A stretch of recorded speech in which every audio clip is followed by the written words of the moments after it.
নমস্কার বন্ধুরা, আমার চ্যানেলে আপনাদের সবাইকে স্বাগত। আজ আমি বানাতে চলেছি নিরামিষ বাঁধাকপির সবজি।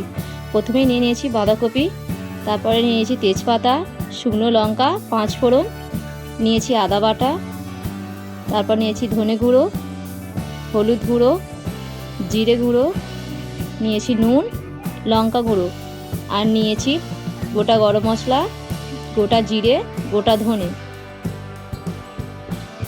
নিয়েছি টমেটো, কাঁচা লঙ্কা, আলু। প্রথমে মশলাটিকে আমি আগে শুকনো কলায় ভালোভাবে একটু নেড়েচেড়ে ভেজে নেব।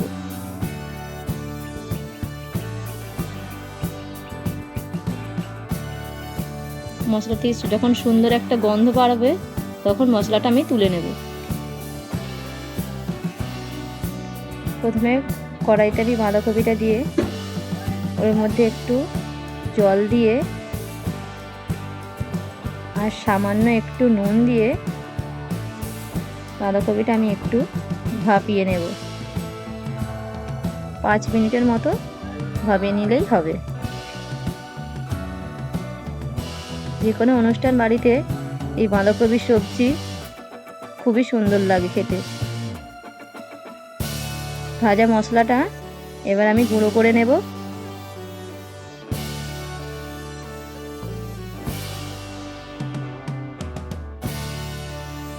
মশলাটা আমার গুঁড়ো করা হয়ে গেছে। মশলাটা একটা পাত্রে ঢেলে রাখবো।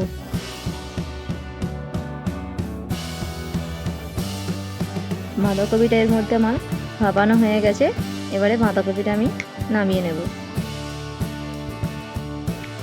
তারপর কড়াটা গরম হলে কড়ার মধ্যে একটু তেল দেব, দিয়ে আলুগুলো আমি ভেজে তুলে নেব।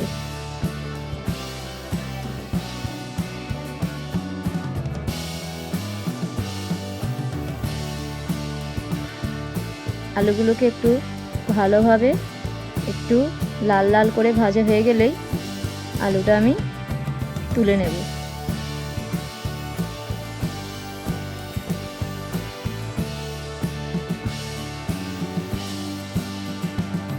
ওই তেলের মধ্যেই তেজপাতা, শুকনো লঙ্কা, 5 ফোড়ন দিয়ে দেব। 5 ফোড়নটা একটু ভাজা ভাজা হয়ে গেলে ওর মধ্যে দিয়ে দেব টমেটো কুচি, তারপর দিয়ে দেব 2টো চেরা কাঁচা লঙ্কা, তারপর ওর মধ্যে দিয়ে দেব আদা বাটা। আদাটা দিয়ে একটু ভাজা ভাজা হয়ে গেলে তারপর দিয়ে দেব লঙ্কা গুঁড়ো, তারপর দিয়ে দেব হলুদ গুঁড়ো, তারপর দিয়ে দেব ধনে গুঁড়ো, জিরে গুঁড়ো, তারপর দিয়ে দিলাম নুন,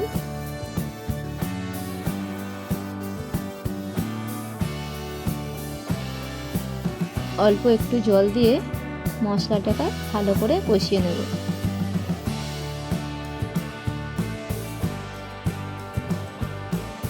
তারপর ওর মধ্যে মশলাটা কষা হয়ে গেলে বাঁধাকপিটা আমি দিয়ে দেব।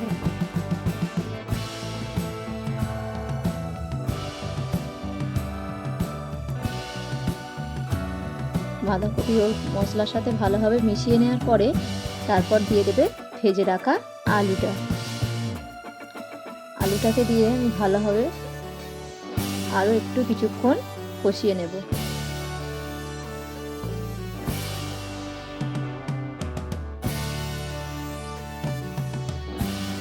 ভালোভাবে কষিয়ে নেওয়ার পরে তারপরে দিয়ে দেব পরিমাণ মতো একটু জল।